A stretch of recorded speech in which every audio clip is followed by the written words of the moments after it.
Hello दोस्तों, मैं अमित शर्मा आपका हरजोत क्लासेस में स्वागत करता हूं। दोस्तों, बहुत जने वीडियो को देखकर एंड स्किप कर देते हैं, बाहर निकल जाते हैं। वो सोचते क्या है ये वीडियो, इसमें क्या लिखा हुआ होगा। लेकिन आप यकीन मानिए कि जो कंटेंट, जो कंसेप्ट यहाँ क्लियर होंगे, ये वीडियो सिर्फ पढ़ने वालों के लिए, नहीं पढ़ने वालों के लिए ये वीडियो नहीं है। वो तो जाएंगे बढ़िया बढ़िया चैनलों पर, वहां से पढ़ेंगे, है ना। तो मैं आपको 100% गारंटी देता हूँ कि जो इस वीडियो में बने रहेंगे, आज उनका कंसेप्ट तो क्लियर हो ही जाएगा। क्योंकि आज हम जो चीज़ देख रहे हैं, गारंटी लेता हूँ, पहले वीडियो को लाइक मत करना। अगर वीडियो लाइक अच्छा लगे तो लाइक करना, सब्सक्राइब करना। अगर वीडियो अच्छा ना लगे, गारंटी है कि अच्छा लग ही नहीं सकता। ऐसा हो सकता है क्या? नहीं होगा। ऐसा 100% गारंटी कि आपको वीडियो अच्छा लगेगा, आपके कंसेप्ट क्लियर होंगे। क्योंकि 2 या 3 वीडियो बनाने से मतलब नहीं है, एक वीडियो में ही कंसेप्ट क्लियर हो जाए तो बेहतरीन। मैं ये समझता हूं कि आपको समझाने में कारगर साबित होऊंगा। आज जो हम टॉपिक देखेंगे वो होगा संख्याओं के योग पर आधारित प्रश्न। लेकिन योग पर आधारित प्रश्न किस किस तरह के हो सकते हैं, उन सारी चीजों को समझने से पहले हमें वो संख्याएं पता चल जाए, वो टाइप पता चल जाए, उनका बेसिक जानकारी पता चल जाए कि ये प्रश्न करते कैसे हैं और इनको प्रश्न को करने का तरीका क्या होता है, तो हम क्वेश्चन को आसानी से कर पाएंगे।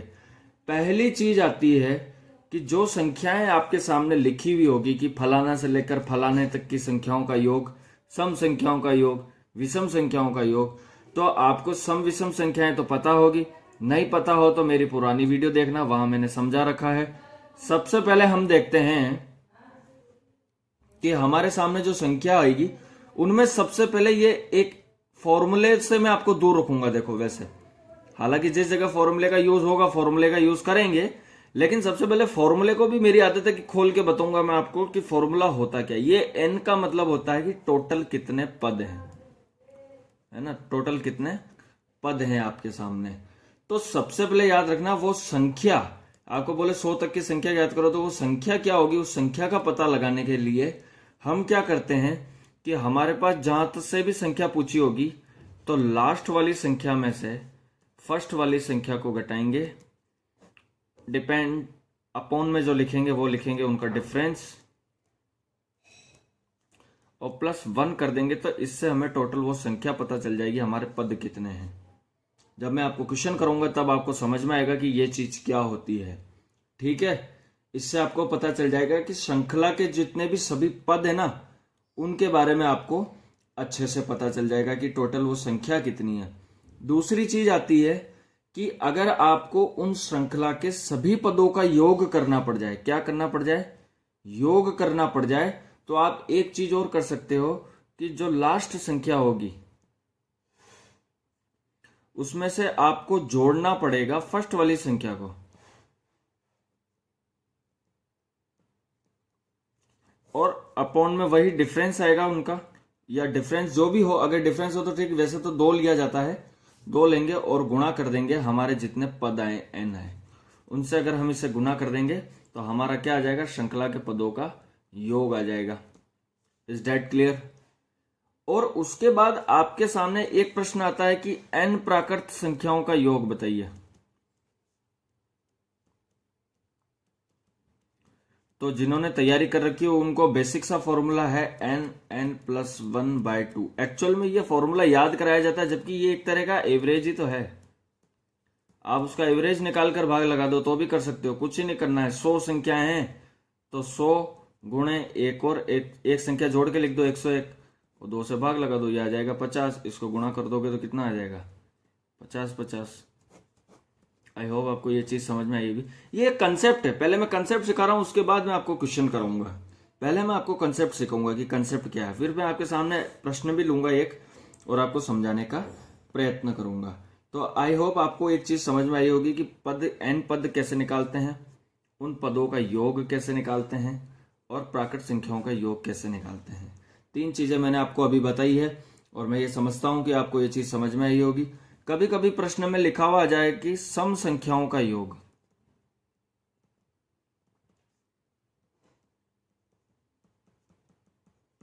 सम संख्याओं का योग करना हो तो क्या करना है, कुछ ही नहीं करना है, n+1 कर दो। मतलब मान लो 100 संख्याएं हैं तो 100 गुणे 101 कर दो। इससे क्या आ जाएगा, सम संख्याओं का योग आ जाएगा। जब मैं आपको क्वेश्चन कराऊंगा तो उसमें आपका ये कंसेप्ट भी क्लियर होगा। चौथी चीज तो ये हुई। तो दोस्तों अगर मैं डायरेक्ट क्वेश्चन करा दूं आपको तो आपको पता ही नहीं लगेगा कि यार क्वेश्चन किस तरह का होता है। अभी आपको एक चीज पता चली कि n पद कैसे निकालते हैं, उन पदों का योग कैसे निकालते हैं, प्राकृत संख्याओं का योग कैसे निकालते हैं, सम संख्याओं का योग कैसे निकालते हैं। अब इसके बाद हम देखेंगे कि विषम प्राकृतिक संख्याओं का योग कैसे निकालते हैं।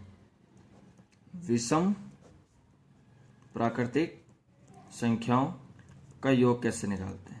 तो दोस्तों कुछ ही नहीं करना होता है। आपने जो n पद ज्ञात किए होंगे ना, जितने भी पद होंगे, जितनी भी वो संख्या होगी, संख्या क्या होगी, n होगी, उसका वर्ग कर दो, बस वही उसका योग होगा। सिंपल सी चीज है और कुछ भी नहीं करना है। उसका वर्ग कर दो, वह उसका योग हो जाएगा। Is that clear. अब कभी कभी एक से ऐसे आ जाता है कि उनके वर्गों का योग, मान लो आ जाएगी 1 से लेकर 100 तक की संख्या के वर्गों का योग ज्ञात कीजिए। तो वर्गों का योग ज्ञात करने का तरीका बहुत शानदार है। वर्गों का योग ज्ञात करने का जो तरीका है, उसे करने का तरीका यह है, आप आसानी से कर पाओगे। दोस्तों अगर मैं आपको डायरेक्ट फॉर्मूला लिखा दूं तो आप नहीं समझ पाओगे कि यार ये क्या है, फॉर्मूले बेस्ड क्वेश्चन है, इनको कैसे हम समझ सकते हैं। तो हमें तो कुछ नहीं करना है। हमें क्या करना है, हमारा सीधा सा n+1 चल ही रहा है, ठीक है, कुछ नहीं करना। इसमें आपको क्या करना पड़ेगा कि ये 2n+1 करके बाय 6 कर दो। इससे आप वर्गों का योग निकाल पाओगे। आई होप आपको ये चीज समझ में आई होगी। ये 2n+1 करेंगे तो ये चीज हो जाएगी।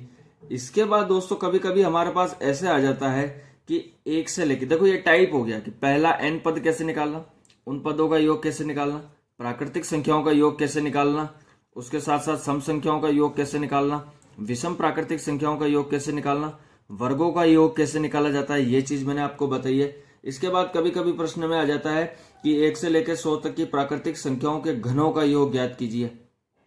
आ जाता है ना, घनों का योग ज्ञात कीजिए। तो घनों का योग ज्ञात करने का, घनों का जब आप योग ज्ञात करोगे तो आपको कुछ ही नहीं करना है। जो आपकी घनों का योग ज्ञात करोगे तो जो आपकी संख्या है उसका आप वर्ग कर दो। क्लियर है, उस संख्या का आपको वर्ग करना है और n+1 का वर्ग बाय 4 कर दो। अब बहुत बार इस जगह इस फॉर्मूले को ऐसे भी लिखा हुआ होता है कि 1/4 करके n का वर्ग और n+1 का वर्ग कर दो। इस तरीके से भी लिखा हुआ होता है। तो ये एक और कंसेप्ट हो गया हमारे पास कि एक इस तरीके से घनों का योग निकालना हो तो इस तरीके से निकाल सकते। कुछ ही नहीं, देखो मैं आपको समझाता हूं। हमारी जितनी संख्या होगी उसका वर्ग करना है। फिर हमारे पास जो संख्या हम n+1 तो करते हैं, इसका भी वर्ग कर दो और 4 का भाग लगा दो। 4 का भाग क्यों लगा रहे हैं, मेन बात यह है कि हम 4 का भाग क्यों लगा रहे हैं। दोस्तों 4 का भाग हम किस लिए लगा रहे हैं, क्योंकि घन है। घन आप किसी कमरे का क्षेत्रमिति पढ़ोगे तो आपको पता पड़ेगा उसकी 4 दीवारें होती है।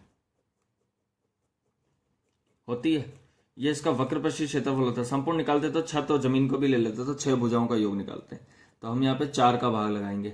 अब कभी कभी ऐसा आ जाता है कि आपको प्रश्न में यह भी पूछ ले कि 1 से लेकर 100 तक की सम या विषम, ऐसे भी तो पूछ सकता है कि 1 से लेकर 100 तक की सम संख्याओं के वर्गों का योग बताइए, या 1 से लेकर 100 तक की विषम संख्या के वर्गों का योग बताइए। तो इसे करना भी बड़ा आसान है। समझे कि नहीं समझे। मतलब जैसे आपको दे दे 1 से लेकर 100 तक की संख्या, जैसे आपको अगर ऐसे बोल देता है ये जैसे सम संख्याओं का योग निकालना था, तो ये आपको मैंने बताया कि सम संख्याओं का योग निकालना मैंने आपको बताया कि ये ऐसे निकलता है। लेकिन कभी कभी हमें वर्गों का योग भी तो पूछ लेता है कि वर्गों का योग बताइए, तो वो कैसे निकालोगे। तो दोस्तों आपको एक चीज बता दूं कि अगर आपके सामने एक चीज लिखी हुई हो कि 1 से लेकर 100 तक की जितनी भी प्राकृतिक संख्याएं, जैसे यहां पर मैंने आपको एक चीज बताई थी ना, इस कंसेप्ट को एक बार देखना गौर से।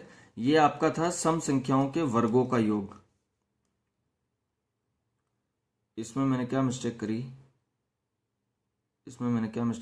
n+1 2n होता है। हाँ दोस्तों इसमें 2n होता है। और इसमें क्या होता है कि दोस्तों एक चीज का आप ध्यान रखना, देखो मिस्टेक हो जाती है, बाय मिस्टेक कुछ ना कुछ मिस्टेक हम भी कर ही देते हैं, ऐसी कोई बात नहीं है। n+2 करते हैं, जिस तरह n+1 उसी तरह n+2/6 करते, तो ये सम संख्याओं के वर्गों का योग आता है या विषम संख्या के वर्गों का योग आता है। लेकिन कभी कभी इसी में एक चीज पूछ लेता है आपसे कि 1 से लेकर 100 तक की प्राकृतिक जितनी भी नेचुरल नंबर है उन संख्या के वर्गों का योग क्या होगा, उस संख्या के वर्गों का योग क्या होगा। तो उस संख्या के वर्गों का योग निकालने का जो फॉर्मूला होता है दोस्तों, बड़ा सिंपल सा फॉर्मूला है, कुछ ही नहीं करना है आपको। 1/6n और कोष्टक में वही आपका n+1 चल रहा है जो, और 2n+1 कर दोगे तो आपके सामने उस संख्या के वर्गों का योग हो जाएगा। तो ये एक बेसिक जानकारी थी इस प्रश्न में कि वर्गों का योग, सम संख्याओं के योग, घनों का योग, है ना, प्राकृतिक संख्याओं का योग, n पद कैसे निकाले जाते हैं। तो ये उसका एक बेसिक कंसेप्ट था, फॉर्मूले थे। मैं ये समझता हूँ कि आपको ये चीज़ समझ में आएगी। अब मैं आपको कराता हूँ इसके क्वेश्चन। दोस्तों जो प्रश्न मैं आपको करा रहा हूँ ये संख्याओं के योग पर आधारित प्रश्न है। आपके सामने जो एक बेसिक सी जानकारी देखो आपको दी हुई होगी, मैं ये समझता हूँ कि आपको समझाने में मैं कारगर साबित होऊंगा। इस प्रश्न को समझाने में आपको दिया हुआ है, मान लो कि 1 से लेकर 100 तक की जितनी भी सम संख्याएं हैं उन सम संख्याओं का योग क्या होगा, योग क्या होगा। तो देखो 1 से लेकर 100 तक की सम संख्याओं का योग क्या होगा, इसे पता करने से पहले आपको ये पता होना चाहिए कि बहुत जने गलती कर देते हैं और 1 से लेकर 100 तक की संख्या में ये सोच लेते हैं कि पद 100 है। दोस्तों उसने बोला है सम संख्या है। अब 1 से लेकर 100 तक के बीच कितनी सम संख्याएं आती है, तो आपको खुद को पता है कि पहली सम संख्या 2 होगी, फिर 4 होगी, फिर आपके 6 होगी, फिर 8 होगी, फिर ऐसे चलते चलते चलते चलते चलते 100 तक आप पहुंचोगे। तो इन सभी संख्याओं का योग क्या होगा।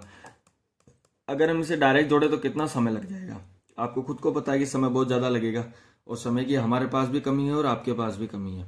तो सबसे पहले तो हम वो पद ज्ञात करेंगे। क्या पद, जब मैंने आपको अभी पीछे बताया था सबसे पहले कि n पद ज्ञात करेंगे, तो n पद ज्ञात करने का तरीका मैंने आपको बताया था कि जो लास्ट वाली संख्या होती है उसमें से आपको आपकी फर्स्ट वाली संख्या, पहली संख्या को घटाना है और उनके बीच कितनी संख्याओं का अंतर है। अब जाहिर सी बात है कि सम संख्या हो या विषम संख्या, उनके बीच डिफरेंस तो बराबर ही होता है, अंतर तो बराबर ही होगा ना। 3 से 5 पे जाओगे या 2 से 4 पे जाओगे तो अंतर तो 2 का ही होगा, और प्लस आपको 1 करना होता है। इतनी सी चीज करनी होती है और कुछ भी नहीं करना होता है। तो हम सबसे पहले क्या करेंगे कि लास्ट संख्या क्या है हमारे पास 100 है, माइनस पहली संख्या क्या है 2 है, अपॉन क्या है डिफरेंस 2 है, प्लस 1 करना है। 98 आएगा, अपॉन 2 आएगा, प्लस 1 करेंगे। इसको काटते हैं, 2 चौक 8 और 2 नम 18, तो कितना आया मेरे पास 50 आया। ये 50 क्या है कि 1 से लेकर 100 तक के बीच 50 सम संख्याएं हैं और 50 ही क्या होगी, विषम संख्याएं होगी। Is that clear. मैं समझता हूं कि आपको ये चीज समझ में आई होगी। अब दूसरी चीज हमारे सामने आती है कि हमें यह तो पता चल गया है कि हमारे पास पद कितने हैं, 50 हैं। हमारे पास पद तो 50 है, लेकिन उसके अलावा हमसे पूछा है इन संख्याओं का योग बताना है। तो आपको अच्छे से पता है कि पदों की संख्याओं का योग निकालने का फॉर्मूला मैंने आपको क्या बताया था, वो भी सम संख्याएं जब हो तो उसका योग निकालने का फॉर्मूला बड़ा इजी होता है। कुछ ही नहीं करना होता है कि जो जितनी संख्या है, अगर मैं आपको देखो डायरेक्ट बताऊं तो कुछ ही नहीं करना है, 50 गुणे इसके बाद वाली जो संख्या है इसको इससे गुणा कर दो, आपका योग निकल जाएगा। Is that clear. ये कौन सा योग होगा, ये योग होता है सम संख्याओं का योग। देखो कॉमन सेंस की चीज थी, सम संख्याओं का योग तो आपको पता चल गया कि मैं सम संख्याओं का योग निकालूंगा तो मेरे पास जितनी भी संख्या होगी उससे एक संख्या को ज्यादा। अगर इसका फॉर्मूले में देखो तो क्या होता है n+1। ये फॉर्मूला करने का तरीका है कि इस तरह को आप करोगे कैसे। आप फॉर्मूला याद रखते हो, जो फॉर्मूला याद नहीं रखना है, आपको कंसेप्ट सीखना है कि मैन अगर लॉजिक देखो आप, तो सबसे पहले आपको ये पता होना चाहिए कि सम संख्याएं कितनी है। तो खुद से प्रश्न करोगे तो आप पहुंच पाओगे कि हाँ पहले मुझे n पद निकालने हैं। अब जब मैं इसको इससे गुणा करूंगा तो सीधा सिंपल है, 50 को 51 से करो, इससे बढ़िया है कि 50 को 50 से करोगे तो कितना आएगा 2500। अगर मैं 50 को गुणा कर रहा हूं 50 से, तो 50 को गुणा मुझे 1 से भी करना होगा, तो ये करूंगा तो कितना आएगा 2500, और इसको गुणा करूंगा तो कितना आएगा 50। जब इनको जोड़ दूंगा तो कितना आ जाएगा 2550। तो ये 1 से लेकर 100 तक की सम संख्याओं का योग आ जाएगा।